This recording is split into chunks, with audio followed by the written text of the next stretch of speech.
ಎರಡು ಮುಚ್ಚಿ ಕಾಮಿನಿಯ ಕಠಿಣ ವಾಕ್ಯ ಮುಖ್ಯದು ರಾಮ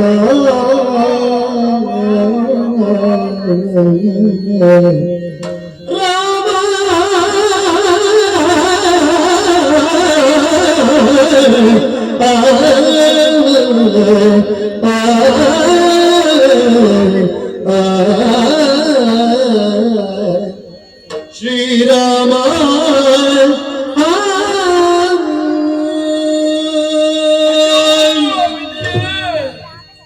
ಇಂತಹ ಮಾತುಗಳನ್ನು ಕೇಳಬೇಕಾದಂತಹ ಪರಿಸ್ಥಿತಿ ನನ್ನ ಪಾಲಿಗೆ ಒದಗಿ ಬಂತು. ತಾಯಿ ಆಡುವಂತಹ ಮಾತುಗಳನ್ನು ಕೇಳುವಾಗ ಹೊರ ಸಿಡಿಲೇ ನನ್ನ ತಲೆಗೆ ಬಡಿಯಿತು ಎನ್ನುವ ಹಾಗೆ ಭಾಸವಾಗುತ್ತಾ ಉಂಟು. ಅಣ್ಣ ಹಾಗೂ ಅತ್ತಿಗೆಯರ ಪಾದ ಸೇವೆಯನ್ನು ಮಾಡಬೇಕು ಎನ್ನುವ ಹಾಗೆ ಜೊತೆಯಾಗಿ ಬಂದವನ.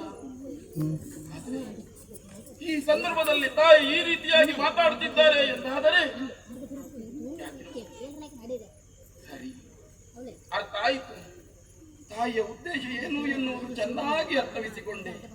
ಹಾಗಾದ್ರೆ ಇಂತಹ ಕಟು ವಾರ್ತೆಯನ್ನು ಕೇಳಿ ಇನ್ನು ಮುಂದೆ ನಾನು ಇಲ್ಲಿ ನಿಲ್ಲುವುದಿಲ್ಲ. ಎಲ್ಲಿಯಾದರೂ ಮುಂದೆ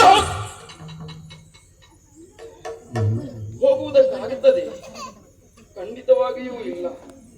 ಅಣ್ಣನ ಆಜ್ಞೆಯನ್ನು ಹೊತ್ತು ನಾನಿಲ್ಲಿ ನಿಂತವ. ಮಾತೆಯನ್ನು ರಕ್ಷಣೆ ಮಾಡ್ತೇನೆ ಎನ್ನುವ ಹಾಗೆ ಅಣ್ಣನಿಗೆ ಭರವಸೆಯನ್ನು ಕೊಟ್ಟಾಗಿದೆ. ಹಾಗಾದ್ರೆ ಇಲ್ಲಿಂದ ಹೋಗಲೂ ಬೇಕು. ಅಣ್ಣನ ಮಾತಿಗೂ ತಪ್ಪಿ ನಡೆಯಬಾರದು ಎಂದಾದರೆ ಇದುವೇ ಸರಿ.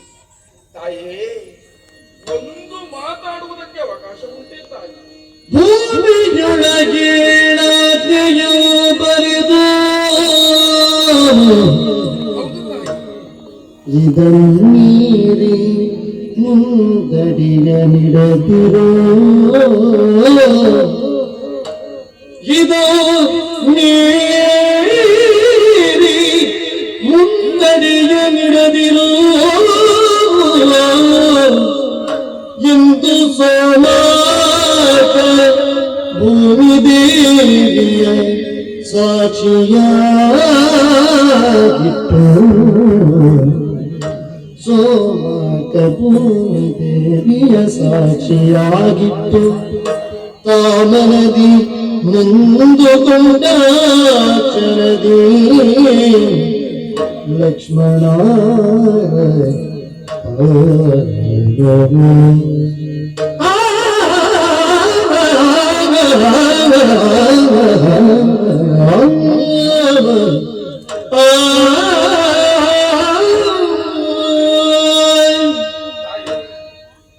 ಒಂದು ಮಾತನಾಡುವುದಕ್ಕೆ ಅವಕಾಶವನ್ನು ಕಲ್ಪಿಸಿಕೊಡಬೇಕು ತಾಯಿ. ತಾಯಿ, ನಾನು ಹೋಗುತ್ತೇನೆ. ಒಂದು ಮಾತು ತಾಯಿ, ಈ ಭೂಮಿಯಲ್ಲಿ 7 ರೇಖೆಯನ್ನು ಎಳೆಯುತ್ತೇನೆ ತಾಯಿ. 7 ಆಜ್ಞೆಯನ್ನು ಬರೆಯುತ್ತೇನೆ. ಈ ಆಜ್ಞೆಗೆ ಸೂರ್ಯ ಚಂದ್ರರು ಹಾಗೂ ಭೂಮಿ ದೇವಿಯೇ ಸಾಕ್ಷಿಯಾಗಿ ನಿಲ್ಲುವುದಕ್ಕಿದ್ದಾರೆ. ಆ ರೇಖೆಯನ್ನು ಯಾವ ಕಾಲಕ್ಕೂ ಯಾವ ಕಾರಣಕ್ಕೂ ನೀನು ದಾಟಿ ಹೋಗಕೂಡದು. ಆದಷ್ಟು ಬೇಗ ಅಣ್ಣನಿಗೆ ಏನಾಗಿದೆ ಎನ್ನುವಂತಹ ವಿಚಾರವನ್ನು ಅರಿತು 7 ಆಜ್ಞೆಯನ್ನು ಇದೋ